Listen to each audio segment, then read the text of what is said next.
अतिथिगण, आप सभी विद्वज्जन, अपनी बात कहने से पहले तो क्षमा प्रार्थी हूँ कि मैं कुछ विलम्ब से आया। विलम्ब इस वजह से कि हमारे यहाँ ऑलरेडी एक कार्यक्रम चल रहा था।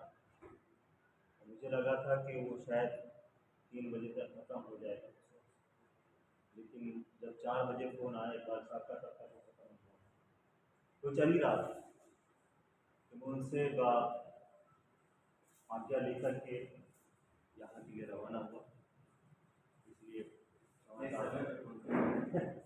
फिर भी एक बार मुझे लगा कि मैं विलम्ब से आया हूँ। पुस्तक की समीक्षा पहले से की जा चुकी है, बहुत अच्छी समीक्षा है। आपने भी बहुत अच्छे से उसके बारे में बताया। और मैं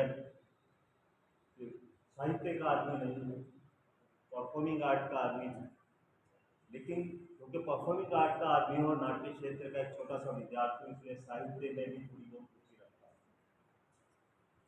और जब भी साहित्य की बात होती है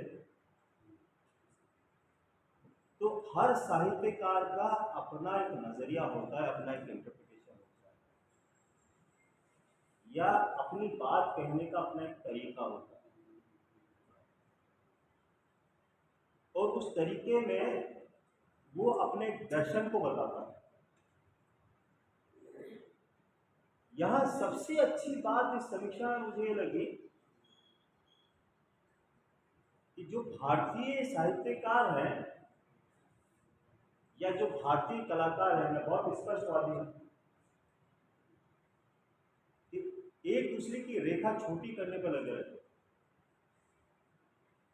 कम से कम इस पुस्तक में वो रेखा छोटी करने की प्रक्रिया नहीं है, बल्कि दूसरे की रेखा बढ़ाने की प्रक्रिया, अपनी रेखा को वहीं रखकर।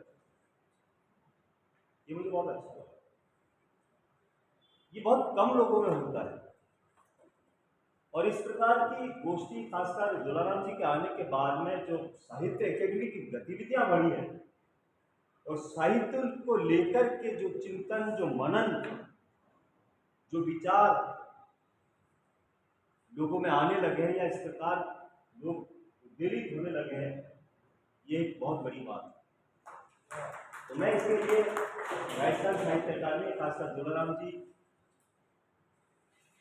का धन्यवाद देता हूँ। और मैं चाहता हूँ कि इस प्रकार का काम होता रहे। और मैं आपकी एक स्पीच सुन रहा था जब आलम शाह खान साहब के बारे में प्रोग्राम हो रहा था, तो आपने कहा था कि लोग आए तो सही, बहुत सारे ऐसे साहित्यकार हैं जो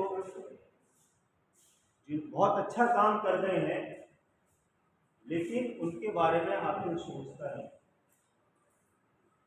या उनके बारे में कोई काम बात ही नहीं करता है।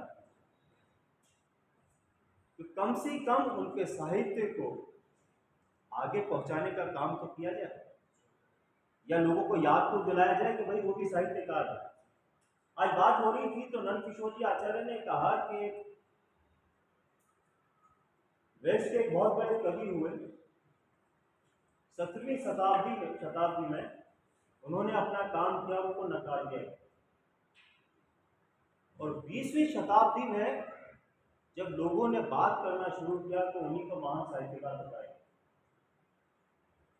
ऐसे ही बहुत बड़े साहित्यकार हुए, स्टेनिस्लॉवस्की रूस के साहित्यकार थे। उनके पहले 2 नाटकों को लोगों ने नकार दिया, लोग देखने नहीं चाहते, ये क्या नाटक।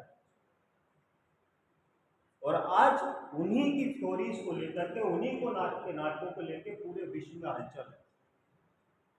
इतनी जबरदस्त थ्योरी तो हो ही नहीं सकती। या मैं बात करूं अपने भारतीय साहित्यकारों की, धर्मवीर भारती का नाटक अंधा युद्ध मना कर दिया था लोगों ने, ये नाटक है ही नहीं, ये जो लंबी कविता है। लेकिन जब इब्राहिम अलकाजी पुराने किले में जब उसको करते हैं तो पूरा देश कहता है कि इससे बड़ी काल्पनिक कृति तो कोई हो ही नहीं। मोहन राकेश को आधुनिक नाटकों का पितामह कहा जाता है, और उनके पहले नाटक को कोई कहता है ये नाटक है, ये कोई नाट्य भाषा है, और वही आदमी आधुनिक नाट्य भाषा का सबसे बड़ा जगत है।